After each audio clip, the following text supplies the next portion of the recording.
संसारी प्राणी को यही सबसे बड़ा सुख लगता है। सन्यास में बड़ा दुख है। ये तो सूखा जीवन, नीरस जीवन। गृहस्थ सरसो लोके पुत्र पौत्र समन्वितः। मोह के कारण, अज्ञान के कारण आत्मदेव ब्राह्मण ने कहा गृहस्थ सरसो लोके, गृहस्थ ही सरस है, बाकी पुत्र पौत्र समन्वितः। तो ये प्रवचन आप हमें मत सुनाओ, हम तो पुत्र चाहते। और जैसे कहते ना, जुआड़ी को अपनी ही चाल दिखाई पड़ती है। सूझ जुआरी है आपन दांव, जुआरी को अपना दांव ही दिखाई पड़ता है। तो उसको लगा कि भाई हम जो सोचते हैं। आत्मदेव ब्राह्मण ने, वो सन्यासी जी ने बहुत समझाया लेकिन नहीं माना। सन्यासी जी ने यह भी कहा तुमको अभी नहीं 7 जन्मों तक बेटा बेटी नहीं हो, तुम्हारे इतने पाप हैं जन्म जन्मांतर। ये सुनते ही तो वो आत्मदेव ब्राह्मण वहीं सिर पटकने लगा। आत्मदेव ब्राह्मण ने कहा अब मरने के लिए हम नदी और तालाब में भी नहीं जाएंगे, हम यहीं मरेंगे, आपके सामने ही मरेंगे। अब मैं जी करके क्या करूंगा, 7 जन्म तक मुझे बेटा बेटी नहीं। और वहीं सिर पटकने लगा। तब सन्यासी ने सोचा कहां से विपत्ति आ गई मेरे सिर, ज्ञान इसे समझ में नहीं आ रहा है, वैराग्य का इसकी दृष्टि में कोई मूल्य नहीं है, मैं इसको कैसे समझाऊं। अब जो होनी होगी, विधि का विधान होगा वही होगा। लेकिन ये मेरे सामने मरेगा सिर फोड़ फोड़ करके, और मैं देखूंगा यह भी एक पाप होगा। ब्राह्मण है, मेरे सामने ब्राह्मण मुझे कारण बना करके मरे तो ये भी दोष ही होगा। इसलिए वो सन्यासी जी ने कहा सुनो, लो एक फल निकाला, झोली से दे दिया, बोले ले जाओ, अपनी पत्नी को खिला देना। इदं भक्षय पत्न्या त्वं ततः पुत्रो भविष्यति। ये फल अपनी पत्नी को खिला देना, भगवान कृपा करेंगे, पुत्र होगा, जाओ। महात्मा ने समझा करके विदा कर दिया। आत्मदेव ब्राह्मण उस फल को लेकर के आए, ला करके अपनी पत्नी को दिया, लेकिन पत्नी ने उस फल को खाया नहीं। पत्नी बड़ी विचित्र थी। पत्नी ने सोचा इस फल को अगर मैं खाऊंगी तो गर्भवती हो जाऊंगी। फल भक्षेण गर्भस्यात् गर्भेणोदर वृद्धिता। फल खाने से गर्भ होगा, गर्भ होने से मेरा पेट बड़ा हो जाएगा। अब पेट बड़ा हो गया तो पेट में सारी जगह तो बच्चा ही आकर के कवर कर लेगा, तो मैं खाना कैसे खाऊंगी, खाना कहां जाएगा पेट में, फिर तो जगह नहीं रहेगी। ये कुतर्क किया, उसकी बुद्धि वैसी थी।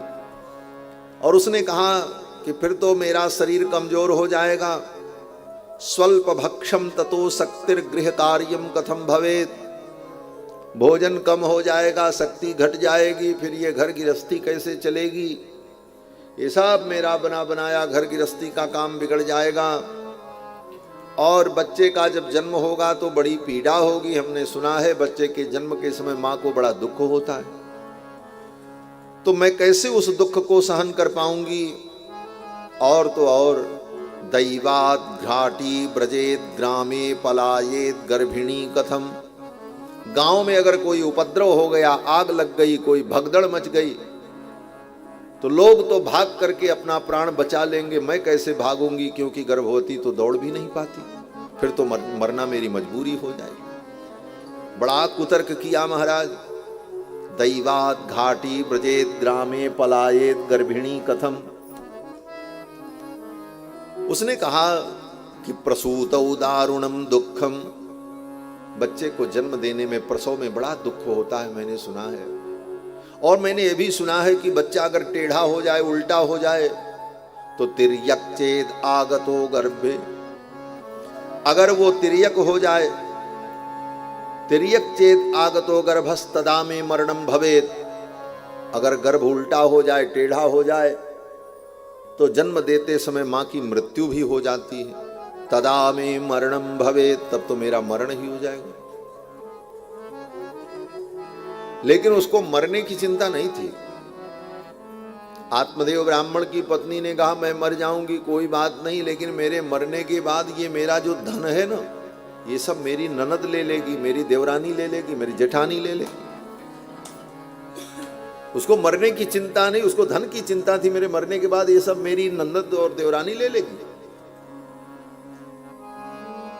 ये हंसने के लिए नहीं कह रहे हैं, ऐसा ही लिखा हुआ है, हम कुछ नया नहीं कहते। जो पंक्ति लिखी है उसी की व्याख्या करते रहे। ऐसी अद्भुत कथा है ठाकुर जी की, कुछ और मिलाने की जरूरत ही नहीं।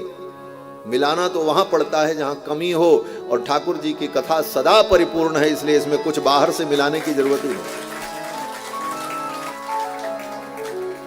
महाराज उसने कहा कि मंदायाम मयि सर्वस्वम ननांदा संहरे तदा।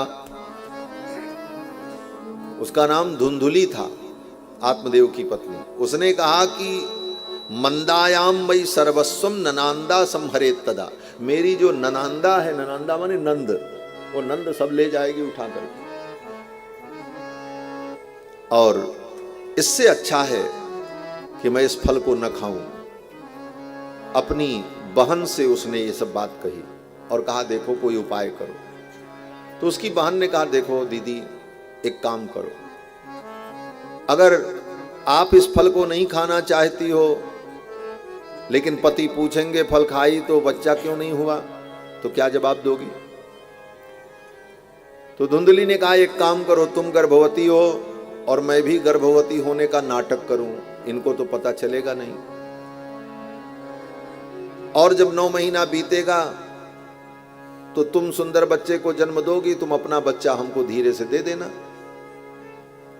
और मैं बता दूंगी कि यही बच्चा पैदा हुआ, इनको पता ही नहीं चलेगा। और फिर किसी बहाने मैं तुमको बुला लूंगी दूध पिलाने के लिए, उस बच्चे का पालन पोषण करने के लिए, और उसके बदले में मैं तुमको कुछ धन भी दे दूंगी, मेरे यहां धन की कोई कमी नहीं। और मैं इस दुख से बच जाऊंगी, बच्चे को धारण करना, गर्भ में जन्म देना, ये सब बवाल से मुक्ति मिल जाएगी। उसकी बहन तैयार हो गई, उसने कहा ठीक है। दोनों में समझौता हो गया। फल ले जाकर के गाय को खिला दिया, अपने नहीं खाई।